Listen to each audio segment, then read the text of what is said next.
Mensagens que edificam, ministradas pelo pastor Sidney Ferreira.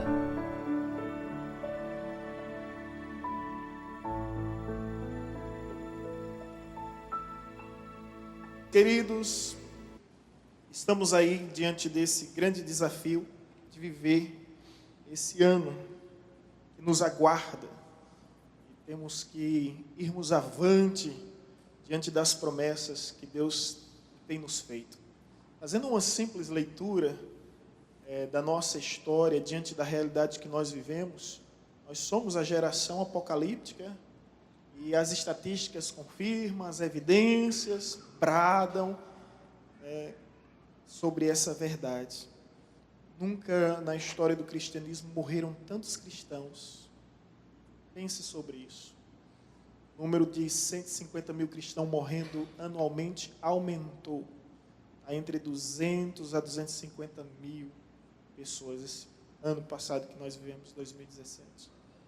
Ano que nós temos visto as promessas, as profecias se cumprindo, o aumento do conhecimento, a explosão do conhecimento, rumores de guerra e tantas outras coisas que têm nos deixado alarmados.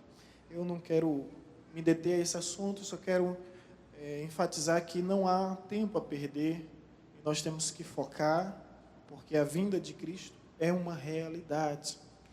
Jesus está voltando, Jesus breve virá e nós temos que ser movidos por essa verdade. Em nome de Jesus, movido, trabalharmos nessa consciência para que o reino de Deus se manifeste, preparando o caminho, não para a sua vinda, porque ele já veio, mas para a sua volta, para que ele retorne. Eu peço a Deus essa consciência, que a Bíblia diz que quando ele vier, vai ser um período que muitos vão ser pegos de surpresa, porque não estavam preparados. Recentemente eu até brinquei com a igreja, quem está se preparando para a volta de Jesus? Os irmãos levantaram a mão e eu disse, vai ficar. Não devemos nos preparar para a volta de Cristo Jesus. Devemos sim estarmos preparados. Porque quando ele vier e quem estiver se preparando vai ficar. Agora quem estiver preparado vai subir.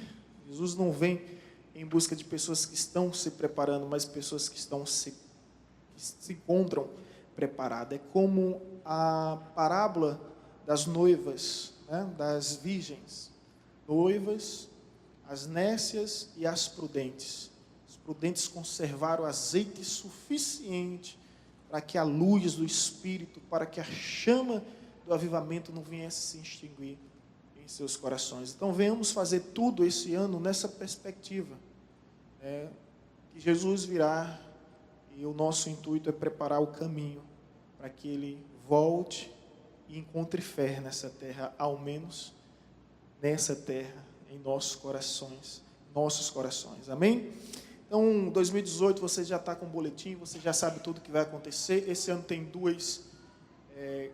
mais dois compromissos para a gente. O primeiro compromisso é sobre o clamor da madrugada.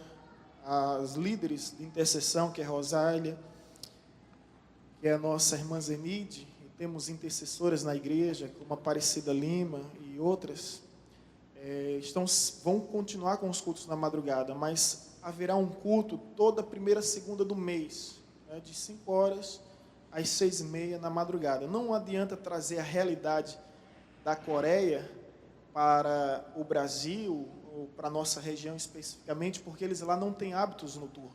8 horas, 9 horas da noite, está todo mundo dormindo. Eles não têm hábitos noturnos. Aqui não, aqui é uma outra realidade. Sim, eles dormem cedo porque o frio é imenso lá.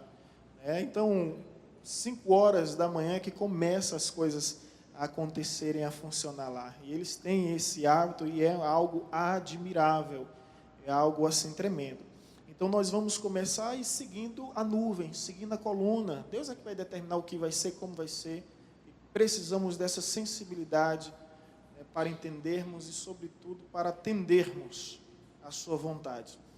Então, nós teremos o clamor da madrugada. Virá também a tarde da bênção.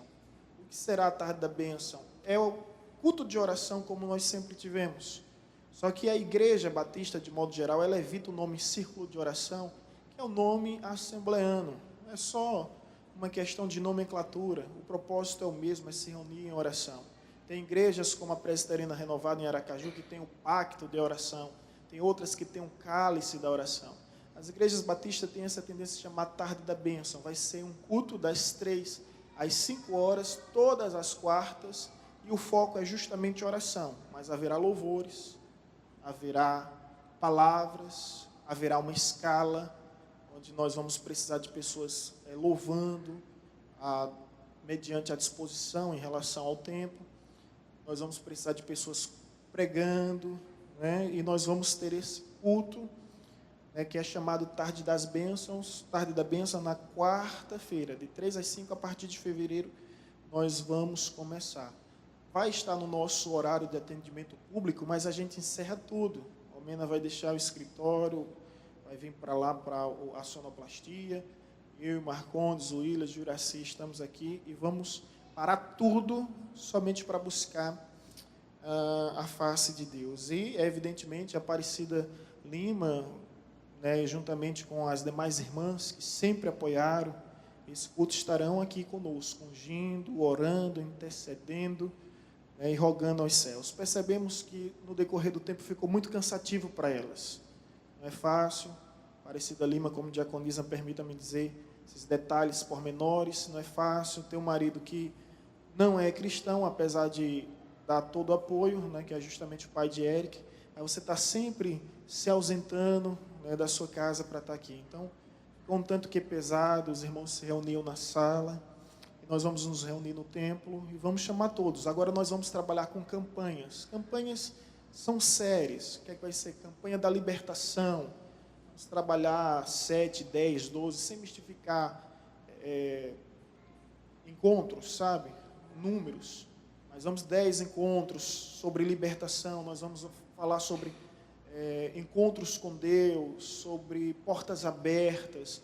E durante esse tempo, digamos, 10 quartas-feiras orando por família, né? E ali vai ser orando por família, palavra voltada para a família. 7 quarta-feira orando por libertação de vícios. Enfim, os irmãos entenderam, e eu espero que os irmãos estejam orando, né, e participando, sobretudo, desses momentos tão bons que serão. Conforme já dissemos, temos inúmeros compromissos e atribuições, retiro, excursões, congressos e tantas outras coisas que os irmãos estejam acompanhando. É importante para o líder ser esse exemplo para os demais.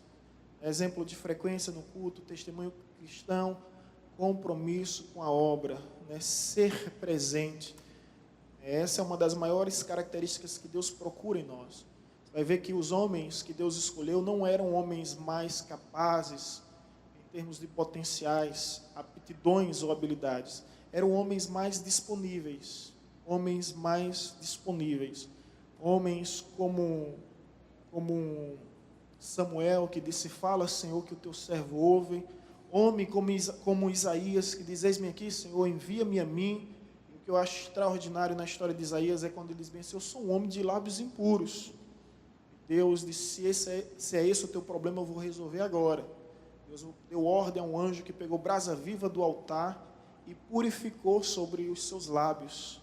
E a partir dali ele teve os seus lábios purificados. Eu não sei o que na sua vida é impuro, mas eu sei que se você colocar diante de Deus suas limitações, suas deficiências, tenha certeza que Deus há de tocar com brasa vinda diretamente do seu altar e você será purificado. Interessante que brasa totalmente associada ao fogo, e o fogo refina e o fogo purifica, e é isso que Deus faz em nossas vidas, ok? E Deus, irmãos, que esteja orando pelas finanças da igreja. Esse ano 2018, nós temos um grande anseio de realizarmos a nossa inauguração do templo. São 49 anos de história. Sabe aquele negócio de cortar o laço assim, da inauguração e viver aquele momento? Nós nunca tivemos isso. E eu creio que é chegada a hora, e louvo a Deus por essa geração. Você que está sentado aqui, irmãos, olha, você não sabe quantas gerações anteriores à nossa desejou isso. Quantas desejaram, sonharam com isso, né? O dia que nós tivéssemos essa inauguração do templo. Nós nunca tivemos. Foi sempre uma luta, desde a esquina da Marechal Deodoro com Castelo Branco, para vir para aqui, sempre foi uma luta. A mulher que profetizou esse terreno, ela vinha aqui na frente, olhou um terreno baldio. Eu praticamente cresci aqui na Tipo O, dos 12 aos 20 anos, eu estava aqui, né? Era tudo deserto aqui, essa região. Ela passou por ali, estendeu as mãos, e disse: eu profetizo que esse lugar será um templo. Gente, isso era impossível. Se alguém ouvisse ela falar isso, ia rir, ia satirizar. Essa senhora, como é o nome dela, minha mãe, toda vez eu esqueço, Doralice, ela partiu para a glória sem saber de nada. O filho dela, assim que morreu, viu que a Chesse estava leiloando os terrenos, ele foi lá e comprou. Sem se preocupar com o valor, ele disse: aquele terreno ali eu quero. Se alguém botar mais, eu estou aqui, eu quero ele. E calado, discretamente, sutilmente, sem ninguém saber de nada, ele doa esse terreno para a igreja. Só que não podia passar do nome dele para a igreja. Isso foi até na nossa gestão. Fizemos isso em 2010, 2011, passar do nome de Edenilson para a igreja. Por quê? Porque não podia. O estabelecimento, a região era privada, era da Chesse. Aí Deus pega e coloca Verônica, a esposa de Edenilson. Edenilson, né? Denilson, muito bem. E Denilson para trabalhar nesse setor. Que setor é esse, Rosália?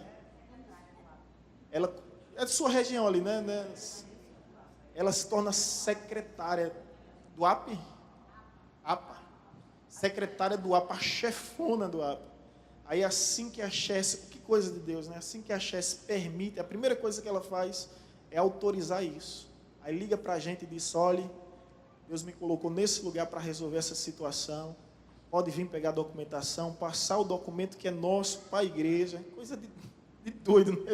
A história da evangelizadora é linda demais, gente. Passar para a igreja, que a partir de então será de vocês. E fomos a primeira igreja no acampamento Chesse. Isso, há alguns anos, seria impossível sequer imaginar. Mas Deus é bom, Deus tem cuidado de nós. E o nome evangelizadora, sem criar nenhum tipo de saudosismo, apesar de amarmos a história e assim honrar, é justamente quando irmãos se reuniram e disseram: como será o nome dessa igreja? E o nome, ele leva às principais características de uma organização, de uma instituição e até mesmo de uma pessoa. O nome será evangelizadora, por se tratar de uma igreja cujo empenho era justamente evangelizar, cujo foco, e aí vem o nome evangelizadora. Quando as pessoas me perguntavam em Recife, em outros lugares: de onde você é? Da Igreja Batista Evangelizadora. Como? Evangelizadora, que nome bonito. Nunca vi esse nome. Quando a gente foi fazer o site, o nosso irmão obreiro Gilberto, o Ayrton, tanto que nos ajudou na época, quando a gente botou o nome evangelizadora, não tinha nenhuma, né? Não havia nenhuma no Brasil. Só há uma no Curado 4, Rua 14, que é justamente do pai da nossa diaconisa Gisélia, o sogrão de Januário, do diácono Januário, que é o pastor Eloy. Quando ele saiu daqui, ele levou a evangelizadora com ele, e lá ele abriu uma igreja da evangelizadora. Então, nós amamos a nossa história, nós sabemos das promessas que Deus tem para nós e vamos viver, gente. Você lembra dos 12 espias separados por Deus, que Deus disse assim: vão avistar a terra. Olha só, 10 vêm completamente desanimados e contamina todo o povo. E 2 somente, Caleb e Josué, disse: não, a terra é boa. Tem inimigos gigantes, fortes, grandes, mas Deus é conosco, e Deus é maior. Deus ficou tão triste que Deus deu ordem aos 12 para passar 40 dias observando. Quando os 10 vieram desanimados e contaminaram toda a congregação, olha o que Deus fez. Cada dia vai representar um ano, e durante 40 anos vocês viverão no deserto e não pisarão na terra que mana leite e mana mel, por causa da vossa incredulidade, exceto Caleb e Josué. Aí Deus honrou somente os 2 que acreditaram. Uma vez eu ministrei sobre isso, não tem nem gravado em CD, faz tanto tempo, que era o tempo Cronos, esse tempo aqui, e o tempo Kairos, que é o tempo oportuno. O tempo Kairos é o seguinte: se você não aproveitar a oportunidade, as portas se fecham, nunca mais se abrem. E a gente vê as portas se fechando para a vida de Saul, e Deus dizendo, não vai se abrir porque eu escolhi um melhor do que você. Você vai ver as portas se fechando para como era a esposa de Assuero, antes da rainha Esté? Vaste, muito obrigado, minha querida. Pois, dá um beijinho de agradecimento. Vaste, as portas se fecharam para Vaste e nunca mais se abriram. E quem aqui não lembra de Esaú? O que a Bíblia diz de Esaú?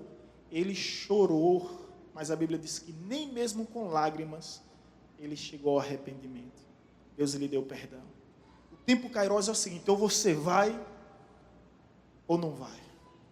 3 coisas que não voltam atrás. A palavra dita, a flecha lançada e a oportunidade perdida. Eu creio que nós estamos vivendo o tempo Kairos. É a nossa oportunidade de inaugurarmos esse templo, apesar de estar tudo pronto, né? Algumas igrejas investem mais na fachada e depois fazem as coisas de dentro. A gente começou cuidando de tudo de dentro, mas é chegado o momento. E para nossa alegria, esse ano, nós queremos trazer o pastor que muito nos ajudou, foi o pastor Odinei. Queremos honrar o pastor Odinei, sabe? Muitos aqui nem conhecem o pastor Odinei. Quem conhece o pastor Odinei aqui? Quem já viu o Odinei? Olha só. Momento de dificuldade da igreja, ele veio aqui, deu toda a força, toda a assistência, despretensiosamente, e voltou para a sua cidade. Precisamos honrar. Sabe aquele momento que Davi... Deixa eu ver se foi Davi... Não foi Davi. Foi que Assuero disse, quem foi o homem que me informou que tinha um complô e queriam me matar? Ah, foi Mordecai. O que fazer ao homem a quem Deus quer honrar? Chama Mordecai aqui. Chamou Mordecai, né, que era o tio de Radassa, né, a rainha Esté, e honrou ele. O que fazer ao homem a quem Deus quer honrar? Então, eu queria chamar o pastor Ney na inauguração do templo, honrar. Porque no momento difícil, eu digo isso porque eu me coloco muito no lugar das pessoas e quero ser sincero. Se disser só tem uma igreja jacobina passando por dificuldade, a situação é essa. E a nossa situação não era tão fácil, né? A igreja está dividida, ocorreu escândalo a nível regional e a situação é muito complicada. O senhor vai, eu vou não. Dizer, vou não. A não ser que Deus dissesse, né? E Deus disse ao seu coração, porque, irmãos, ele passava um dia e pouco na estrada. Eu lembro poucas vezes quando ele disse que a estrada toda emburacada, ele queria... Lembra, Nilton? Ele falou que queria ajeitar, ir em Salvador, brigar, né, para que essas estradas viessem a melhorar. Ele chegou depois daqui, gente, olha que coisa linda. Quem era Odinei na convenção? Era só um coordenador regional. Era aquilo que o pastor Odessi é hoje. Né? Regional, coordenador dessa regional da norte da Bahia. Depois ele se tornou presidente, né, de toda a convenção do estado da Bahia. Então, a gente aprende quem é fiel no pouco, é colocado sobre o muito. E eu louvo a Deus por tudo que fez na vida de Odinei. E entramos em contato para que no dia da inauguração do jubileu de ouro, né, nosso jubileu que é ano que vem, esteja orando, muitas coisas boas há de acontecer. E uma da nossa oração, entramos em contato com esse pastor, e poderíamos trazer tantos pastores conhecidos a nível internacional, mas é importante olhar para a nossa história e honrar aqueles que contribuíram para que nós estivéssemos aqui. E nós estamos entrando em contato, já obtive essas informações, estamos conversando sobre isso com o pastor Jair, trazer o pastor Jair nos 50 anos da nossa história, ano que vem, e honrá-lo já perante a igreja, abençoar, ter um momento aqui com ele, vai lembrar de muitas coisas boas, que foi um dos pastores, muitos não conhecem, né? Quem lembra que o pastor Jair? Jaipinho, 5 pessoas, né? Trazer Jair, trazer aqueles que estão firmes no Senhor. Esse é o nosso anseio, esse é o nosso desejo. Sim, nós tínhamos falado, ore pelas finanças da igreja. Esse ano 2017 foi um ano difícil. 2018 está nas mãos do Senhor, mas nós vamos ter que assumir compromisso para que essa seja uma realidade. Eu queria apresentar, e todo janeiro, a partir de agora, eu vou fazer isso, tá? na ceia de líderes, eu vou apresentar a planilha para que os irmãos tenham noção, ao menos a liderança, da nossa saúde financeira, ok? Peço aos irmãos que liberem essa imagem. Essa é a nossa situação. Ok. Olha, janeiro a dezembro em relação ao ano 2017. Nós agradecemos muito a Rony, que organizou bastante essa planilha para que a gente tivesse uma noção. Ali a entrada se refere à entrada de banco e à entrada das ofertas alçadas, né? No gasofilácio. Banco e caixa. Inclusive, o diácono Rony lembrou ontem que nós agora temos 3 bancos. Almena, temos a Caixa, Bradesco e Brasil, nós vamos ter que ter essa contabilidade também. Então, você percebe que o saldo final de tudo ficou o quê? R$ 2.335. E as entradas de janeiro a dezembro são essas. O pior mês que nós tivemos foi o mês de...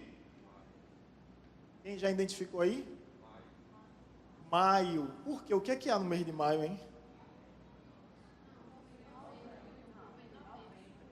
Foi novembro. 35, verdade. O que foi que aconteceu no mês de novembro? E nós tivemos uma reunião com o culto administrativo, foi em novembro. Outubro. Nós vamos colocar o letreiro, nós vamos fazer uma fachada. Sabe o que é que nós pensávamos? Que é o período do 13º. Então, muitos irmãos vão honrar a Deus através do seu 13º e nós vamos ter condições de trabalhar. O que aconteceu é que não houve essa diferença, né? Conforme você vê, o melhor mês que nós tivemos foi o mês de junho. Foi? De junho. O mês mais difícil foi justamente o mês de novembro, né? Que mês difícil.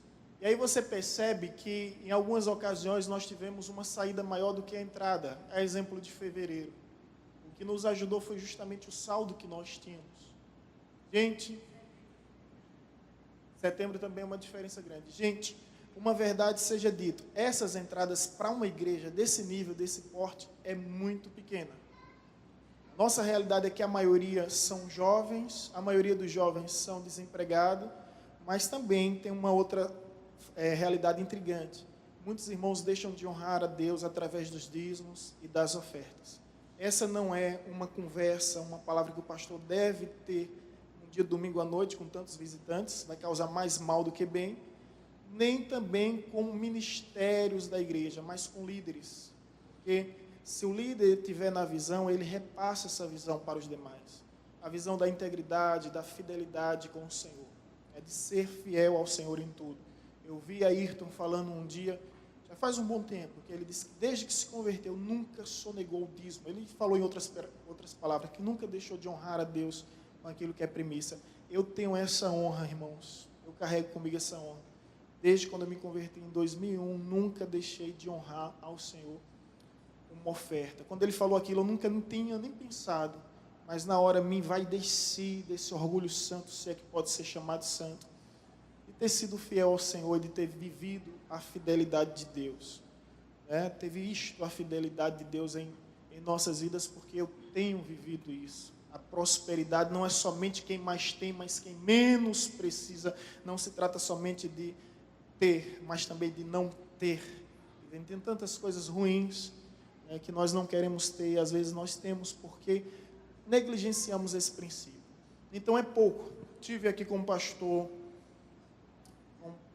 Sandro de Delmiro, muito amigo nosso, veio aqui, a gente conversou a manhã toda, depois convidei Marcondes e Almena para participar disso, ele falando da dificuldade que ele está tendo em Delmiro, da queda brusca que acabou ocorrendo, uma igreja muito conhecida em Maceió, que a entrada era R$200 mil, hoje a entrada está R$110 mil, onde os irmãos estão fazendo feijoada todo domingo, para não perder os compromissos missionários que aquela igreja mantém.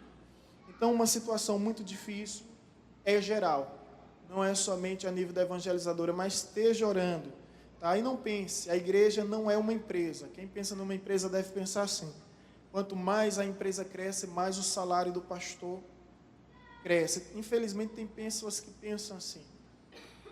Desde 2012, o pastor não tem reajuste salarial e já tivemos propostas de irmãos e não aceitamos. Continuamos recebendo a mesma coisa, antes mesmo da construção, após a construção, movidos somente pela causa. Mas nós temos tantos anseios que, infelizmente, o dinheiro limita. Eu já disse várias vezes aqui, o dinheiro não vai nos impedir de fazer nada, que nós não somos movidos por dinheiro, nós somos movidos pela fé. E Janderson tinha me falado há um pouco tempo que Jorge Linhares pregou certa ocasião na igreja, dizendo que uma das suas maiores frustrações seria, na volta de Cristo, subir ciente de que deixou saldo na terra, saldo na igreja. Isso significa deixou de investir em vidas, deixou de investir em projetos, justamente por questões de saldos. Então, o saldo está 2.000 e pouco, realmente é muito pequeno, diante de tantos compromissos que nós temos, mas estou feliz em relação a isso, porque demonstra que a igreja está agindo.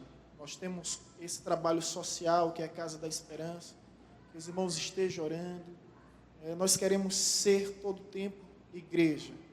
Então não tem nenhuma ambição, uma ganância da nossa parte, vamos crescer, apesar que, deixa eu dizer isso aqui, a Bíblia nos diz, a Bíblia assim nos ensina que aquele que prega o Evangelho, que viva do Evangelho, a Bíblia fala sobre a prebenda pastoral, que não é salário pastoral, e a Bíblia fala que aos presbíteros que pregam a palavra e que se esmera ao ensino, que eles sejam tratados com dupla honra.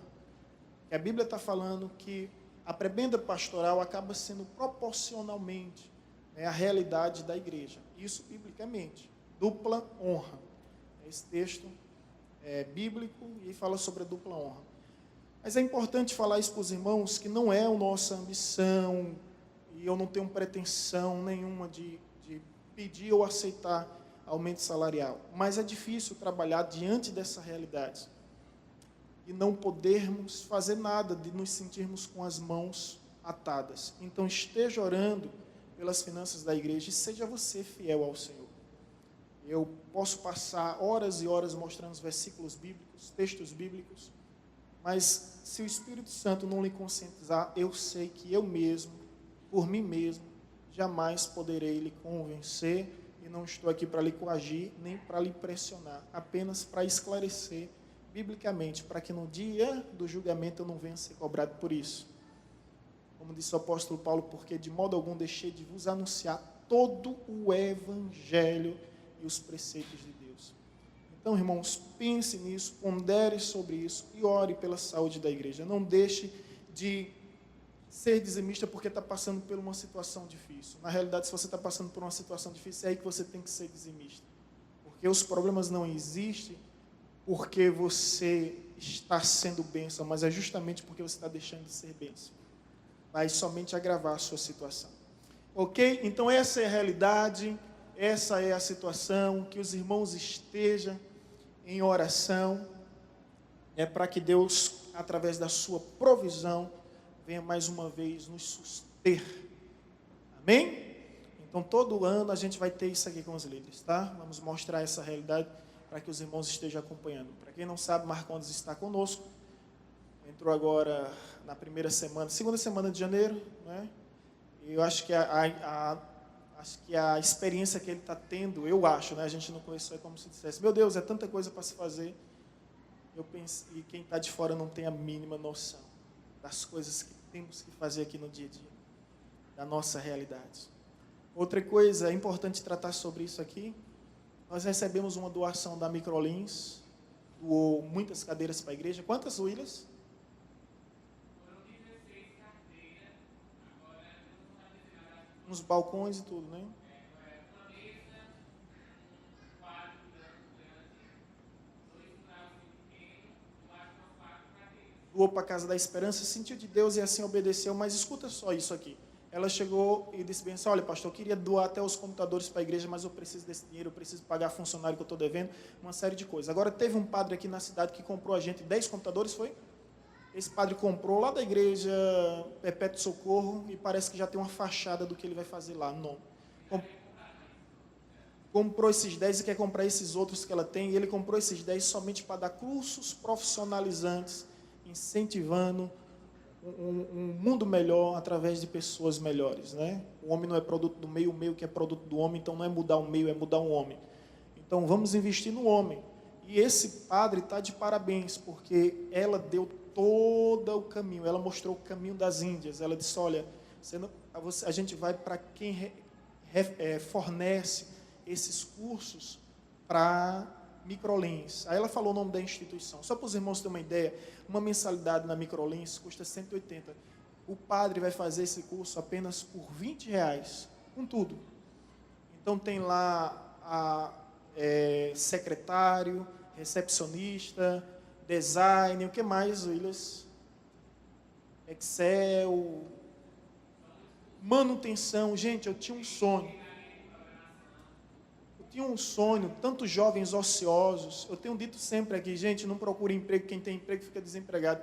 Procure uma profissão, porque se você tiver uma profissão, ainda que você esteja desempregado, você vai ter o que fazer e não vai passar fome. Então, são tantas opções, nós não temos condições. Meu desejo era comprar. Quantos computadores ela tem? Ela tem 12, mas ela tem 10, ela está para vender 2. Era comprar esses 10 computadores, botar uma salinha ali e fazer esses cursos. Ia cobrar uma taxa, porque, infelizmente, as pessoas não valorizam aquilo que é de graça. Deixa eu lhe ensinar algo aqui. A gente aprende na administração. O valor vem de valorização. Preço vem de apreço. Aquilo que não tem preço, não tem valor, não tem significado para ninguém. A salvação não é de graça, nunca foi, jamais será. A salvação é pela graça. Alguém pagou um alto preço. Se a gente valoriza a salvação que a gente tem, é por causa do sangue de Jesus. É essa consciência que nos desperta. Agora, deixa eu te dizer uma coisa. Você está cego aí. Digamos que você está precisando fazer uma cirurgia nos olhos. Tem um médico que cobra R$100. Tem um outro e tantos outros que cobram, no mínimo, R$1.000. Você vai fazer aonde essa cirurgia?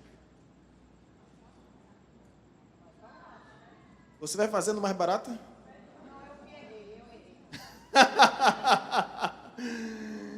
Diga aí, digamos que tem 10 médicos, 9 cobram R$1.000, mas tem um que cobra R$100. Você vai fazer aonde essa cirurgia?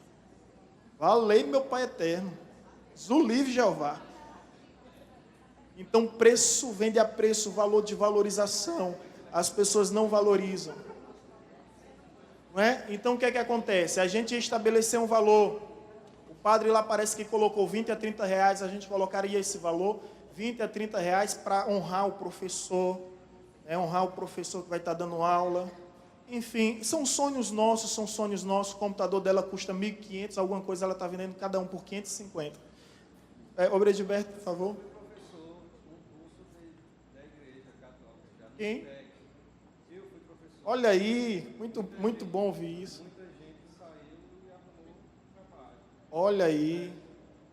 Olha aí, Gilberto foi professor desse projeto, da Igreja Católica, na Gráfica dos Padres, né? Tu também já foi aluno, Willis? Ah, rapaz. Almena também?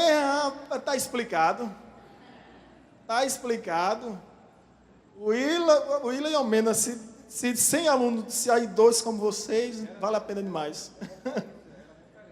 Referência, né? Aí a pergunta é, o que é a igreja? A igreja é só um lugar de receber. E o que a igreja faz? Né? E o que a igreja faz pela sociedade? Ao invés de nos perguntarmos o que a sociedade faz para a igreja, que tal mudarmos essa pergunta e perguntarmos o que a igreja faz pela sociedade? Temos a Casa da Esperança, um trabalho que eu quis desistir, confesso aos irmãos. Quando eu pensei em desistir, Deus disse, não toque neles. E aí eu lembrei que 3 coisas Deus ama e não negocia: estrangeiros, viúvas e órfãos. Você vai ver a Bíblia no Antigo Testamento, Deus dizendo, trate bem esse povo, cuide desse povo, invista o dízimo nesse povo. E eu ouvi claramente a voz dizer, ai deles. Aí quando eu disse, tá bom Deus, então faz um milagre.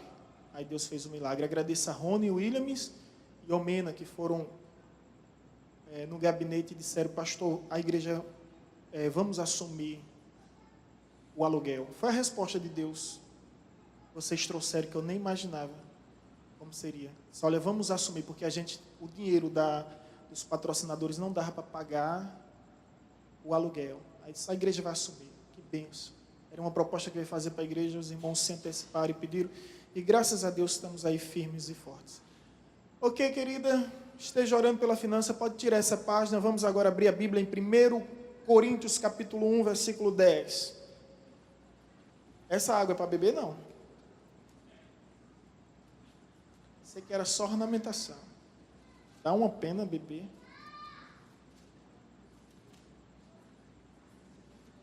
1 Coríntios capítulo 1, versículo 10. Queria dizer aos irmãos o seguinte aqui, antes de entrarmos no texto. Olha só, gente. Essa ornamentação tão linda que vocês estão vendo é justamente para esse momento da ceia de líderes. Brincadeiras à parte, essa ornamentação é da formatura que teve ontem. Deixa eu explicar aqui para os irmãos, porque é bom sempre falar a mesma língua, né? Nós fomos procurados há um tempo por Kaique. Pastor, nossa turma está se formando e eu queria que a formatura fosse nessa igreja.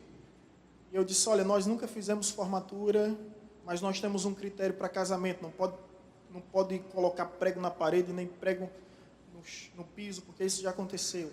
Não pode aquele negócio que estoura porque suja o teto, enfim. Não pode isso, não pode aquilo, não pode música do mundo. Eu nunca vi, era colação de grau, tá, gente? Eu nunca vi colação de grau sem música do mundo. Participei de 5 já, e já presenciei tantas outras e celebrei também algumas. Eu disse, não pode, não pode, não pode. Ele se reuniu com a comissão e a comissão, pastor, a gente queria fazer aqui mesmo. Como vai ser? Vai ser dessa forma, começa às 7h30, termina 9h. Tranquilo, não vai atrapalhar a vigília, que está no dia.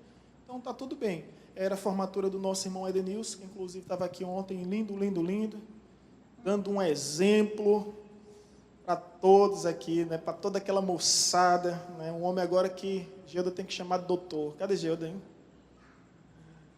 Tem que respeitar o homem e chamá-lo de doutor. E chegou o dia, né? Para você ter uma ideia, falar a realidade aqui, cobramos R$400. R$100 para Juraci na limpeza, R$100 para Romena na sonoplastia. R$200 era para o custo.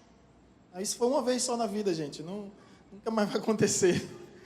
R$200 não deu nem para comprar os copos descartáveis que o pessoal gastou. O evento foi terminar lá para 11h, a igreja lotada, com aqueles negócios de estourar, com apito, com a bagunça, pessoas lá fora fumando, pessoas lá fora bebendo. Foi uma experiência horrível. Lamento profundamente, tinha tantos compromissos ontem, tinha tantos, mas eu fiquei aqui até o fim, porque eu aprendi que em tempos de tempestade o capitão só larga o timão quando chega a bonança. Em tempos de naufrágio, ele é o último a morrer. Então, fiquei aqui até o fim, não sozinho, graças a Deus, Romena, o Ilas, Juraci, Manuel, Mariana. Quando o camarada disse, acabou, a gente desligou os ar-condicionados, desligamos as luzes todas, e criamos um mal-estar para eles. Aí teve um rapaz, permita-me as expressões aqui, tá? Chegou e disse bem assim, ligue as luzes, fotógrafo. O que é um pum para quem está todo... Isso aí que você pensou mesmo. Os camaradas, a gente está aqui desde... Era para encerrar 9h. Já são 11 e tanta. Então, gente, eu lamento, peço perdão por esse constrangimento.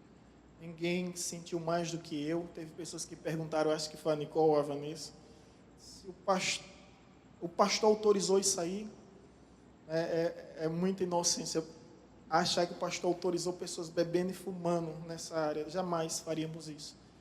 Mas, infelizmente, aconteceu e a gente lamenta profundamente. Se alguém quiser falar mal de mim, Edenilson, você vai ser meu advogado. Estou precisando de dinheiro. Uma fiançazinha aí ia ser legal.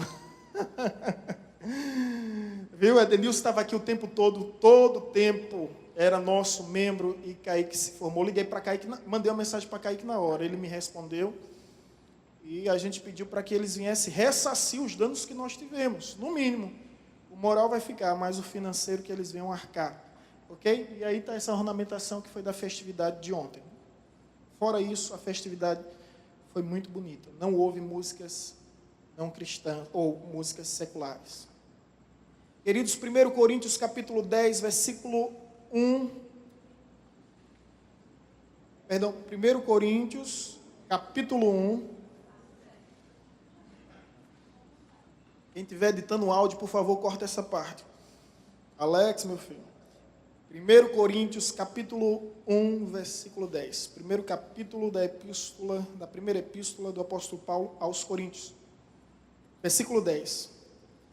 Queremos ser muito objetivo aqui, que diz: rogo-vos, irmãos, pelo nome do nosso Senhor Jesus Cristo, que faleis todas a mesma coisa, e que não haja entre vós divisões, antes sejais inteiramente unidos, na mesma disposição mental e no mesmo parecer. Esse texto, ele tem como epígrafe uma frase em negrito que diz: exortação à unidade. É justamente a nossa temática hoje. Exortação à unidade. Se havia algo que preocupava o apóstolo Paulo, era justamente a unidade da igreja. E ele clama para que nós venhamos preservar, conforme está escrito em Efésios capítulo 4, perseverar e preservar o vínculo da unidade cristã. Por quê? Sabe por quê, irmãos? Heresias não acaba com a igreja. Heresias revela os fiéis. A Bíblia diz que é necessário que haja heresia para que os fiéis se manifestem. Perseguições não acabam com a igreja. Pelo contrário, as perseguições aumentam o crescimento da igreja. Basta olhar o que está escrito em Atos dos Apóstolos. Quanto mais perseguidos, mais cresciam. E provações não acabam com a igreja. Provações fortalecem, amadurecem a igreja. É isso que nós acompanhamos em toda a leitura, por mais simples que seja, das Escrituras Sagradas. Então, as provações, as heresias, as perseguições não acabam com a igreja. O que é que acaba com a igreja? Está escrito aqui. São as divisões. Por isso, rogo-vos, irmãos, pelo nome do nosso Senhor Jesus Cristo, que faleis todas as mesmas coisas, não haja entre vós divisões. Essa igreja aqui estava completamente dividida.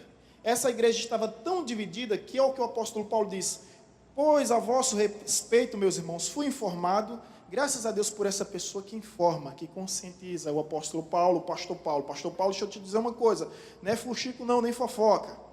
Está acontecendo isso e isso. O pastor não tem bola de cristal, tem coisas que o pastor precisa saber por zelo. E o apóstolo Paulo foi informado por essa pessoa, pela casa de Clói, de que há contendas entre vós. Refiro-me ao fato de cada um de vós dizer: eu sou de Paulo, eu sou de Apolo, eu sou de Cefas e eu de Cristo. Acaso Cristo está dividido? Foi Paulo crucificado em favor de vós? Ou foste porventura batizados em nome de Paulo? Dou graças a Deus, porque nenhum de vós batizei, exceto Cristo e Gaio, para que ninguém diga que foste batizado em meu nome. Batizei também a casa de Estéfanas, além destes, não me lembro de batizei algum outro, porque não me enviou Cristo para batizar, mas pregar o evangelho, não com sabedoria da palavra, para que se não anule a cruz de Cristo. Gente, olha novamente o versículo 12. Uns dizem eu sou de Paulo, outros dizem eu sou de Apolo, outros dizem eu sou de Cefas, eu sou de Cristo. Uns dizem que eu sou do pastor Paulo, um pastor missionário, eu sou do pastor Apolo, um pastor pregador, eu sou do pastor Cefas, o pastor apacentador, e havia outros que diziam eu sou de Cristo. Se você tivesse nessa época, você seria de quem? De Paulo, de Pedro, de Apolo, que era um exímio pregador, ou de Cristo? Jogo rápido, se vira nos 30. Gente, uma certa análise nos apresenta que todos estavam errados, porque criaram facções dentro da igreja. Mas o pior deles, sabe qual era o pior? Era o de Cristo. Porque eles não aceitavam a autoridade humana na vida deles. Sabe aquele tipo de pessoa: olha, eu não obedeço a ninguém, eu só obedeço a Jesus. Um dia eu encontrei com uma criatura dessa, a gente se esbarra, né? Só, olha, eu não obedeço a ninguém, a não ser Jesus Cristo. Esse aí eu obedeço. Que bom. Então, abra a Bíblia em Romanos capítulo 13, você vai perceber que toda a autoridade foi constituída por Deus. Aí você vai ter que obedecer seus pais, seus professores, as autoridades civis que existem, inclusive seu pastor e seu líder de ministério. Ou seja, gente, o pior é aqueles que dizem eu sou de Cristo, eles não querem se submeter à autoridade. E a gente sabe que Deus estabeleceu esse princípio de autoridade e submissão para que haja ordem, decência e organização. Em tudo na vida sempre é necessário essa hierarquização, para que você não pasme, até o céu tem essa hierarquização. O exército é uma das maiores instituições, sabe por quê? Disciplina e hierarquização. O Vasco é uma das piores instituições. Tem vascaíno aqui? Porque ninguém sabe quem é quem lá, né? Ninguém sabe quem é quem. E por se tratar de time de futebol, uma vez, um técnico renomado, disse que o mais difícil não é encontrar bons talentos. O mais difícil é fazer com que esses talentos trabalhem em equipe. Esse é o grande desafio. Se o assunto é unidade, eu venho falar hoje sobre a exortação à unidade. Que nós venhamos nos sentir, nessa noite, admoestados a vivermos em unidade. Pastor, o que é unidade? Unidade não é ajuntamento nem aglomeração. Unidade não é nem união. Exemplo, você pode ter muitas laranjas juntas, você tem a união de laranjas. Mas, de repente, se você começar a espremer cada uma delas, você vai ter um suco de laranja. Você já não tem mais a união das laranjas, você tem a unidade. Deus disse que a união é bom, é agradável, mas a unidade é eficaz, é mais eficiente. Então, o que Deus quer de nós é unidade. Sabe uma coisa que eu gosto muito? É purê de batata. Quem é que gosta de purê de batata? Ah, que delícia. Mas toda vez quando eu estou no self-service, eu lembro de um tio de Vanessa que diz: não coloque purê de batata que pesa muito. Para economizar. Mas se você tem um saco de batata, você tem o quê? União de batata. Agora, como é que se faz um purê? Você pega as batatas, lava as batatas, descasca as batatas, depois começa a... Opa! Só para saber se vocês estão prestando atenção, parabéns. Começa a cozinhar as batatas, depois quando chega o ponto, aí pega as batatas, aí começa a amassar as batatas, e depois que estão todas amassadinhas, tem esse processo ainda, é? Aí depois você está lá com o purê, você não está mais com a união das batatas, você está agora com o quê? A unidade das batatas. Quando você está com a unidade das batatas, que é o purê, não importa qual é a batata grande, qual é a batata pequena. Todos sabem que elas foram descascadas. Todos sabem que elas foram levadas ao fogo. Todos sabem que elas foram amassadas. Todos sabem que ela só tem um propósito. Então o que Deus quer de nós não é a união. Não basta encher essa igreja. O que Deus quer de nós é a unidade. E a unidade é tão forte que até Deus teve medo da unidade. Deixa eu retificar. É sempre perigoso a fala, né, gente? Até Deus teve receio da unidade. Melhorou muito não, né? São sinônimos. Né? Até Deus teve preocupação com a unidade. Você já ouviu falar sobre a Torre de Babel? Deus disse: eis que o povo é um só. E não haverá limites para esse povo. Venhamos e destruamos enquanto pode. Deus viu o povo unido, e o povo unido construiu uma torre cujo intuito era chegar ao céu. E Deus disse: opa, o povo está muito unido, é melhor destruir agora, porque senão vai ser mais difícil. Você está entendendo o que o pastor está querendo dizer? Então até Deus ele teve essa preocupação com a unidade, porque Deus mais do que ninguém conhece o princípio da unidade. Eu vi uma certa ocasião o pastor Davi Boteiro falando que foi em uma região, esqueci o nome agora, na França. Autódromo é de carro e de cavalo é hipódromo. Quando ele foi no hipódromo, um cavalo só carregava 100 quilos de uma espécie, de uma raça. 2 cavalos deveriam carregar, segundo a lógica, 200, mas 2 cavalos conseguiriam carregar simplesmente 1 tonelada. A força deles decuplicava. E a Bíblia fala sobre isso. Um perseguirá a 10 e 2 perseguirão a 20. Na realidade, 2 toneladas foram esses cavalos. Eu tenho isso gravado até em uma mensagem. Incrível como é que um consegue carregar 100 quilos e outro 2 consegue carregar 2 toneladas. Puxar. É a força da sinergia. Unidos somos mais fortes, não tenha dúvida disso. Agora, Satanás sabe disso. E tudo que Satanás puder fazer para romper com a união, com a comunhão, com a unidade, ele vai fazer. Por isso que temos que ter discernimento para saber quem são os nossos inimigos e não gastarmos as nossas forças e energias em lugares errados. A Bíblia diz que a nossa luta não é contra a carne, não é contra sangue, mas contra principados e potestades. Nesse texto, simples texto lido entre os irmãos, algumas verdades nós percebemos aí. A primeira delas é que Deus quer unidade no falar, unidade no pensar, unidade no andar. Primeira, segunda e terceira. Veja o que está escrito. Faleis todas as mesmas coisas. Depois você vê no final, sejais inteiramente unidos na mesma disposição mental e no mesmo parecer. O que Deus quer de mim, de você, o que Deus quer da evangelizadora, o que Deus quer do seu ministério, justamente unidade no falar, no pensar, no andar. Não é unidade como uniformidade, mas unidade nas diversidades. A gente não está aqui querendo uniformizar ninguém. Temos as nossas diferenças, respeitamos as nossas distinções. Foi o próprio Deus que fez assim. Mas vivermos em unidade, é isso que Deus espera de nós. Então vamos lá pontuar aqui. Em primeiro lugar, unidade no falar. Deus deseja que nós venhamos falar a mesma língua.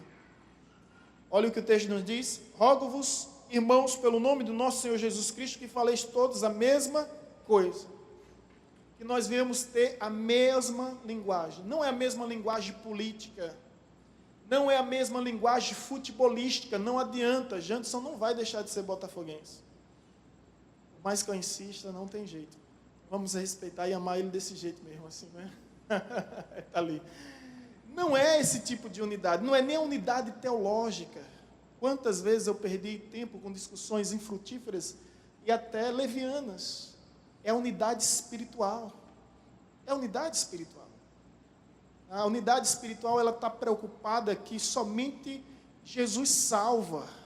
A unidade teológica, ela está preocupada com sinergismo ou monergismo, como é que isso acontece. Se o camarada é supralapsariano ou infralapsariano, se ele é calvinista ou arminiano, essa unidade teológica aqui é desnecessária. A unidade espiritual é que só Jesus salva. Como isso acontece é um mistério. É graça, mas é um mistério de Deus. Ninguém alcança a salvação por mérito pessoais. Os irmãos estão entendendo? Então, Deus, o que é que Deus quer de mim, de você? Unidade no falar. Irmãos, isso é difícil, mas não é impossível. E a ideia aqui é que venhamos falar a mesma coisa. Como irmãos, que a nossa linguagem seja essa: amor, perdão, misericórdia, reconciliação, compaixão. Veja o que está escrito em Efésios capítulo 4, versículo 29. Efésios capítulo 4,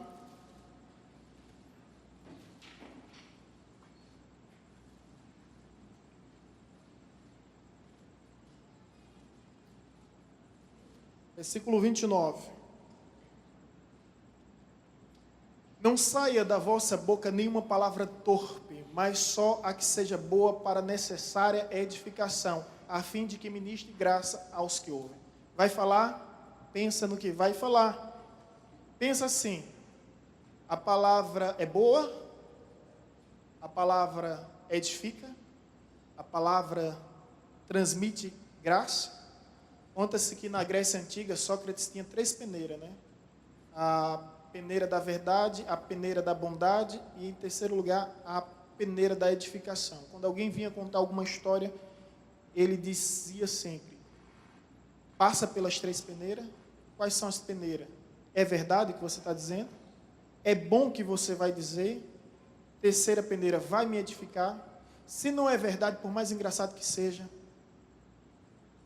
não importa. Tem que ser bom. E não adianta ser verdadeiro, ser bom. Tem que ser algo que venha me construir. Olha o que a Bíblia nos diz. É justamente isso. Que seja boa para a necessária edificação, a fim de que ministre graça. Você vai fazer qualquer tipo de comentário a Deus. A primeira coisa que você, ou melhor, comentário ao seu irmão, a primeira coisa que você tem que pensar: isso que eu vou falar é bom?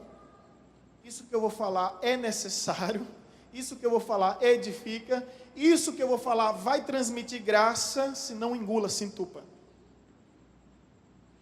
Range seus dentes, mas não solte. Não destine os venenos. A palavra tem poder, irmãos. E tem muita gente aprisionada por causa das palavras. Não seja refém das palavras, mas também não seja inquisitor do seu irmão por causa das palavras. Tenha cuidado. Tem pessoas que enterraram o seu ministério justamente porque viu alguém de uma maneira torpe deturpar a pessoa, não ter graça, não saber aconselhar, porque tudo depende de como você fala, né? Ouvi uma ilustração há muito tempo, que nem me recordo direito, que eram 2 notícias que ia ser dada ao rei.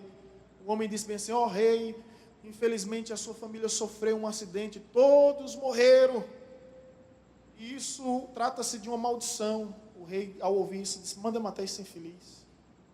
O outro diz bem assim: rei, vejo que tu és abençoado. Como és abençoado? Porque ocorreu um acidente, toda tua família morreu, mas Deus te deu a graça de permanecer vivo.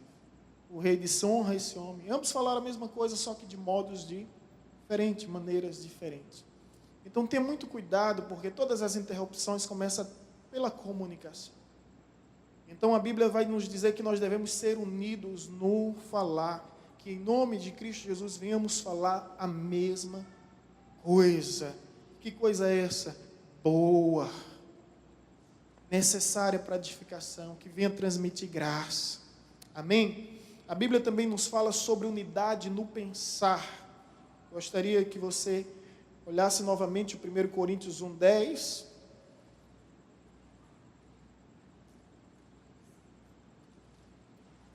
1 Coríntios capítulo 1.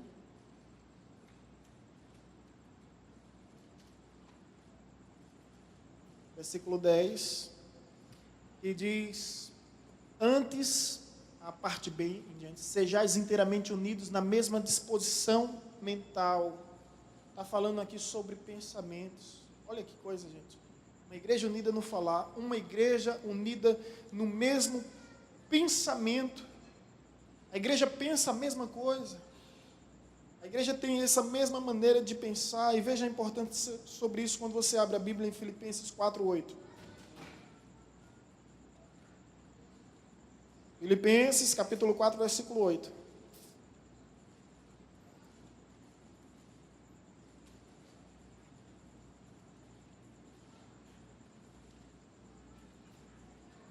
Amém?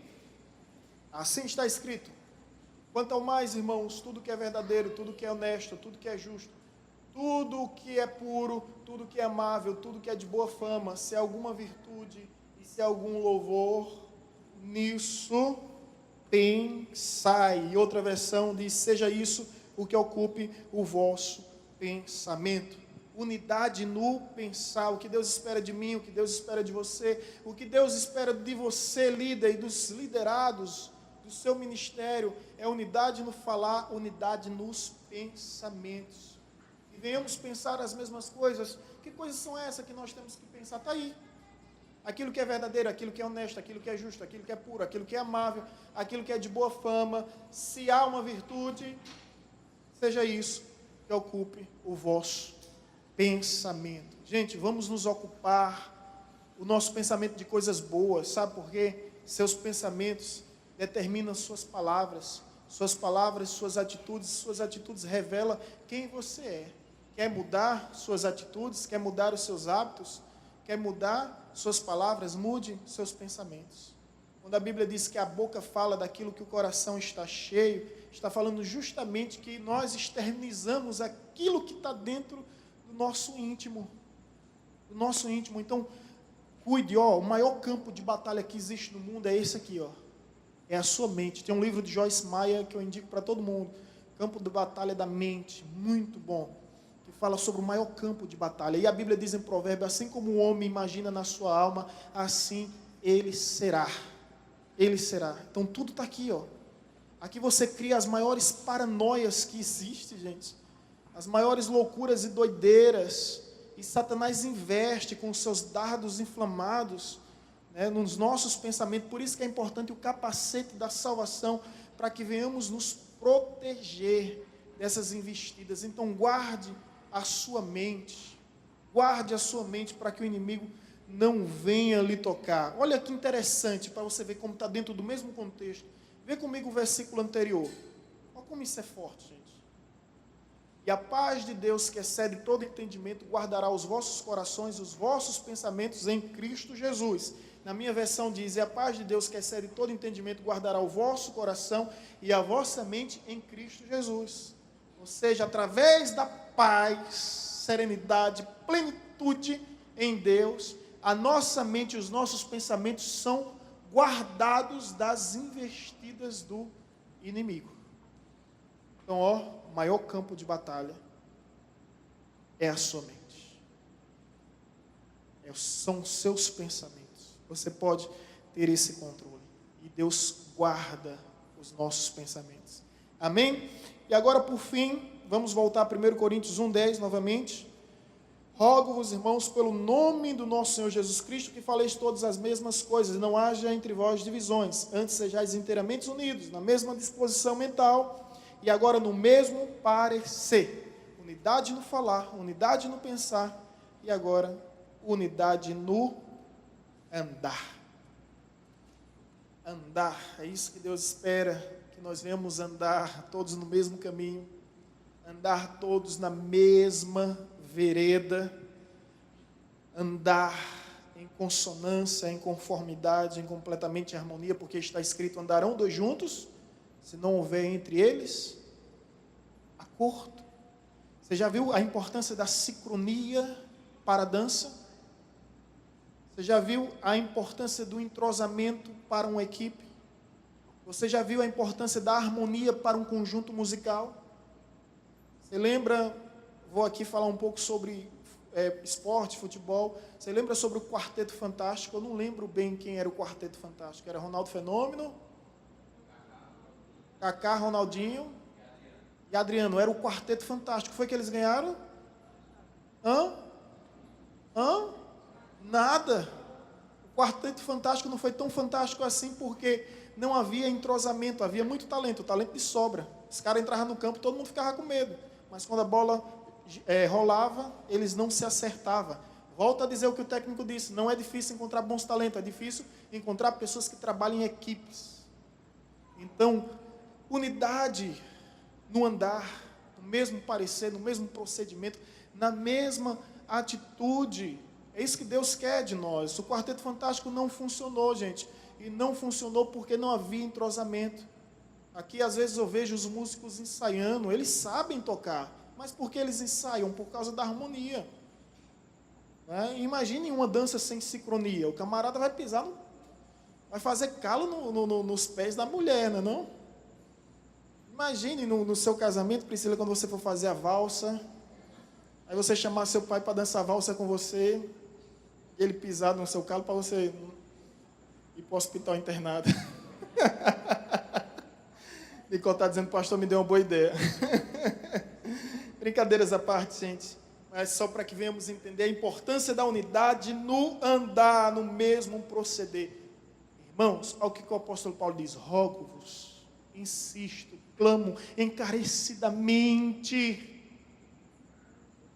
rogo-vos, em nome de Jesus, que faleis todos a mesma coisa, que não haja divisões entre nós, antes sejais inteiramente unidos na mesma disposição mental e no mesmo parecer. Essa é a palavra que eu trago para a liderança nessa primeira ceia desse novo ano, para que os irmãos repassem no momento de comunhão esse texto, dizendo, olha, sabe o que é que Deus quer de nós? Não é união, não é ajuntamento nem aglomeração. Deus fica mais feliz com a unidade de uma igreja de 10 membros do que um ajuntamento de uma igreja de 1000 membros. É onde tiver 2 ou mais reunidos em seu nome, ele se faz presente. E onde 2 ou mais, imagine 100 pessoas, mas não estão unidas nesse propósito. Que 2 ou mais determinar na terra será determinado nos céus, e o que desligar na terra será desligado nos céus. O diabo não suporta e não resiste a um povo unido. A Bíblia faz alusão a essa analogia entre o diabo e o leão. Não que o diabo seja o leão, mas ele é como um leão. Eu gosto de assistir Discovery Channel, às vezes passo madrugadas adentro assistindo aqueles programas. E uma vez eu estava assistindo aquilo lá, e eu estava vendo que o leão, como o grande rei da savana, da selva, grande predador, ele tem inúmeras presas. Eles têm, me ajudem até aqui, os bandos que eles caçam, tem zebra, búfalos, gnu, girafa. Tá bom, viu, garota? Cara, antílopes, cervo, veado.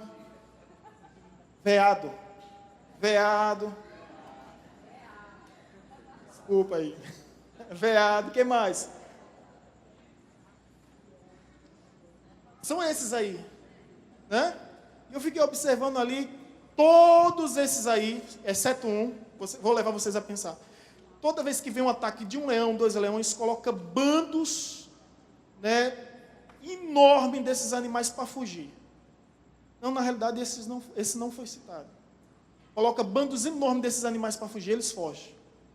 Mas tem um que eles não fogem, eles se agrupam. Eles se unem, faz um círculo. Nesse círculo, os mais fortes ficam por fora, os recém-nascidos, os menores e os doentes ficam no meio. E eles se protegem e os leões fogem. Os leões não conseguem fugir. Sempre que o bando foge, o leão ataca um, ataca outro, o mais fraco, o mais cansado, o menor. Então sempre o leão, na sua caça, ele não perde a sua viagem. Mas se tratando desse animal, vamos citar novamente os grupos de animais, quais são? Zebras, antílopes, gnu, rinoceronte, hipopótamo. Oi? Búfalo. Zebra falamos, né? Girafa. É isso aí, Willis. É o elefante. O elefante, a manada de elefante não tem medo dos bandos de leões. Eles se agrupam, eles se reúnem. Na savana eles ficam unidos e ali no meio eles protegem os seus menores, os seus doentes, os seus enfermos. Eles protegem os mais cansados. Eu fiquei observando isso e ao mesmo tempo o Espírito Santo ia trazendo lições ao meu coração. Assim deve ser a igreja, como uma manada de elefantes. O inimigo vai estar lá sempre rugindo como um leão, tentando nos destruir. Não é para correr. A Bíblia diz: sujeitai-vos a Deus, resisti o diabo, e ele fugirá de vós. Você está vendo o inimigo rugindo no teu trabalho, rugindo na tua casa, rugindo no teu ministério?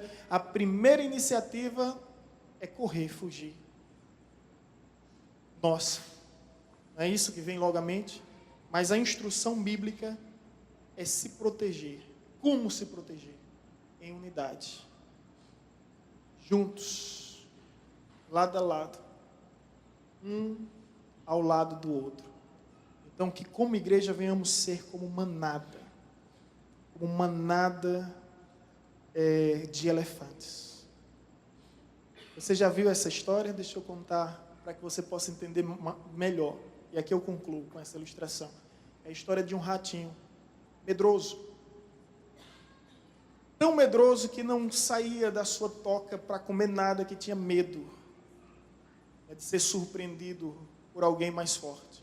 E um dia apareceu um anjo e disse: rato, o que tu queres? Resumindo tudo, né?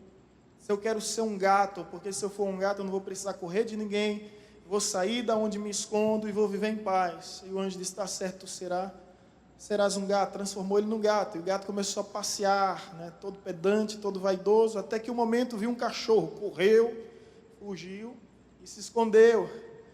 E o anjo aparece novamente ao gato: o que é que há, o que é que houve? Não, olha, eu vi um cachorro, eu simplesmente fiquei com medo, ele é maior, mais forte, mais bravo, mais feroz. E o que é que você deseja que eu faça? Me transforme num cachorro. E assim o anjo fez, transformou ele num cachorro. E o cachorro passeava tranquilamente até o dia que viu um leão. E o leão, ele ficou tão apavorado que fugiu, se escondeu novamente. E a mesma situação. O anjo aparece: o que é que você quer? Agora eu quero ser um leão. Transformou ele, então, em um leão. E o leão agora estava rugindo, com toda a prepotência e arrogância que havia, se sentindo realmente o rei. Até o dia, conta a historinha, até o dia que ele viu na sua frente o quê? Um elefante. Aí ele disse, eu quero ser como um elefante. E o anjo plim, transformou ele em um elefante. E esse agora elefante vivia feliz, não tinha medo de nada nem de ninguém. Não tinha medo de leão, não tinha medo de cachorro, não tinha medo de gato. Até o dia que viu um ratinho.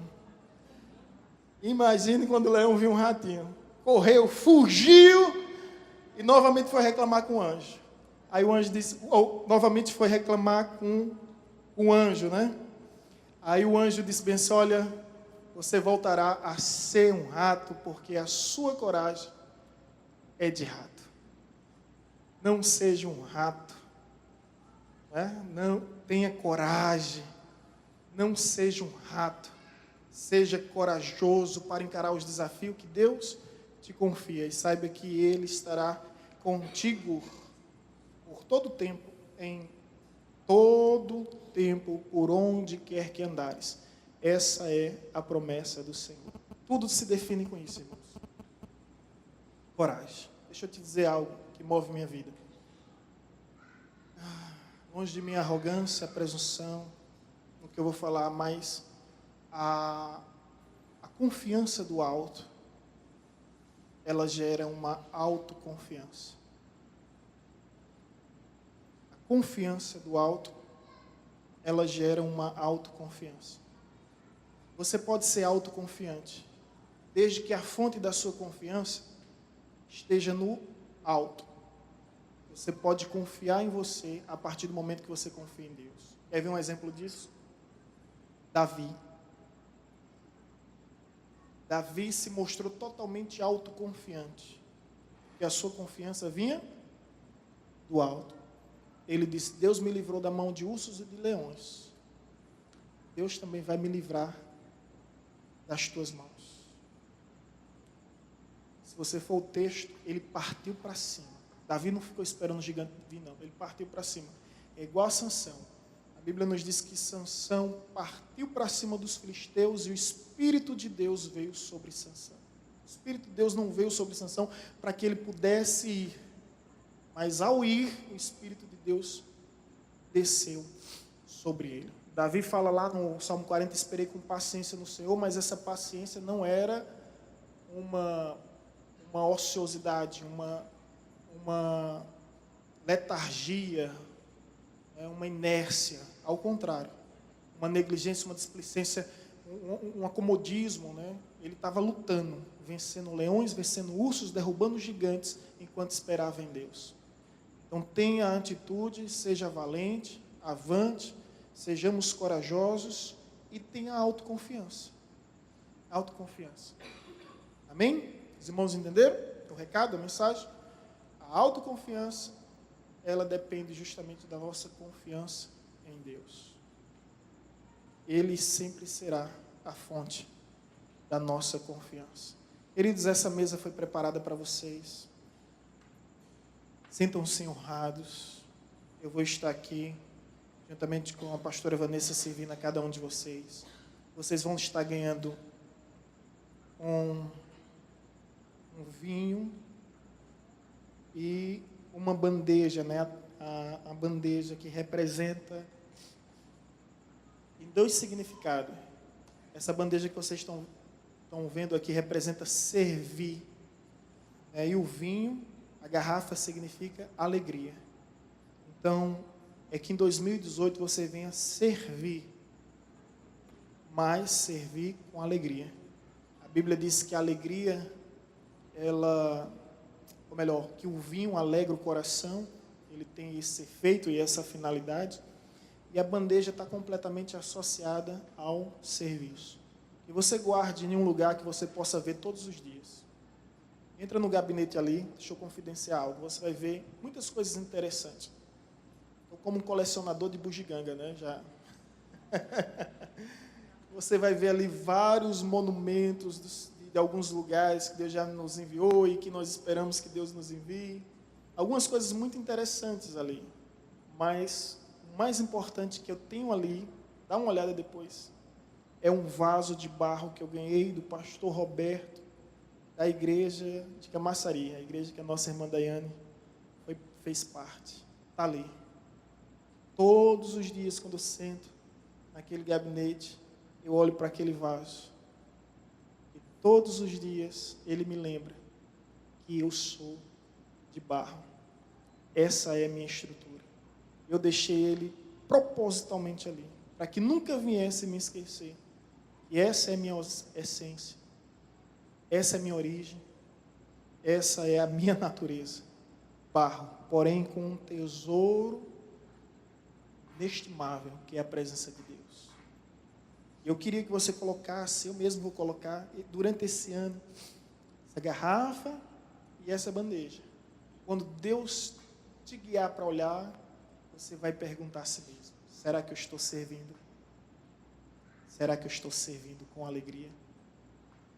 E a minha oração é que esses símbolos te relembre do propósito o ano todo. Não basta simplesmente servir. É necessário servir. E servir com toda alegria. É isso que está no Salmo 100, né? Servi ao Senhor com alegria. Apresentai-vos diante dele com cânticos. E saber que o Senhor é bom e que sua misericórdia dura para sempre. Amém?